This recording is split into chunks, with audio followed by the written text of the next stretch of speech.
नमस्कार दोस्तों, सफलता सुंदरी परिवार में आप सभी का हार्दिक स्वागत अभिनंदन है। अगर आप अभी तक सफलता सुंदरी परिवार के सदस्य नहीं हैं तो निश्चित रूप से हमारे परिवार से जुड़े रहिए। जुड़ने के लिए आप चैनल को लाइक और सब्सक्राइब कर लें।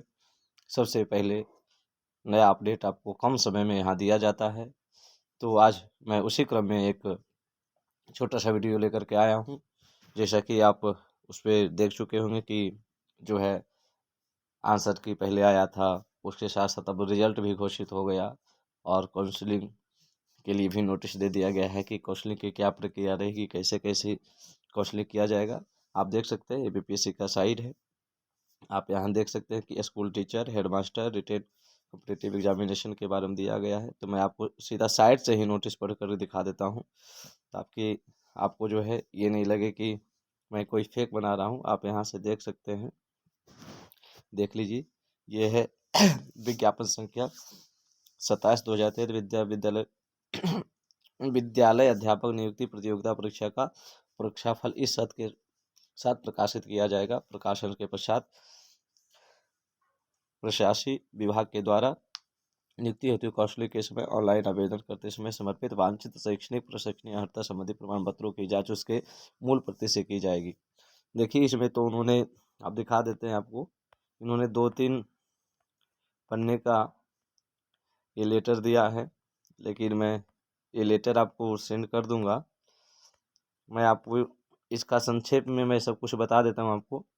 वस्तुतः ये जो 3 पेज के लेटर में ये यूपीएससी ये बताना चाह रहे हैं कि आपका जो परीक्षा है उसका रिजल्ट 2-3 बातों पर निर्धारित होगा।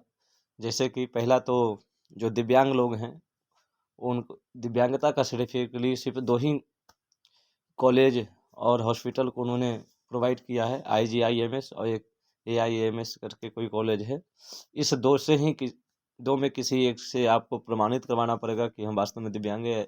ऐसा नहीं कि किसी भी छोटे मोटे से आप मोहर मरवा कर ला दिए तो सरकार मानेगी, ऐसी कोई बात नहीं होगी। सिर्फ इन 2 में से किसी एक से आपको करवाना पड़ेगा जो दिव्यांग वाले में है। उसके उपरांत उन्होंने कहा कि जो जनरल है उनका हिंदी का तो कोई कटअप नहीं बनेगा, परंतु जो आरक्षित वाले हैं उनका जो है आरक्षण में भी कोई पासिंग मार्किंग नहीं होगा। जैसे इधर तो 40% मिनिमम क्वालिफाई आपको होना चाहिए जनरल में, या किसी भी सब्जेक्ट से आप हैं तो सब्जेक्ट में मिनिमम 40% होना चाहिए। लेकिन उन्होंने कहा कि नहीं नहीं, आरक्षण वाले में, क्योंकि आरक्षण वाले लोग जनरल में भी चले जाते हैं तो आरक्षण की बहुत सारे सीटें खाली रह जाती है। तो ऐसे स्थिति में 40% मिनिमम लाना भी उनके लिए आवश्यक नहीं है। उनके लिए कोई भी निर्धारित अंक नहीं है कि इतना अंक मिनिमम लाना चाहिए। तो समझिए आरक्षित वाले के लिए और सोने पे सुहागा हो गया। एक तो आरक्षण और दूसरे में से पासिंग मार्किंग हटा दी गई। तो अगर आप आरक्षण कोटि से हैं तो आपका बल्ले बल्ले सरकार के द्वारा है।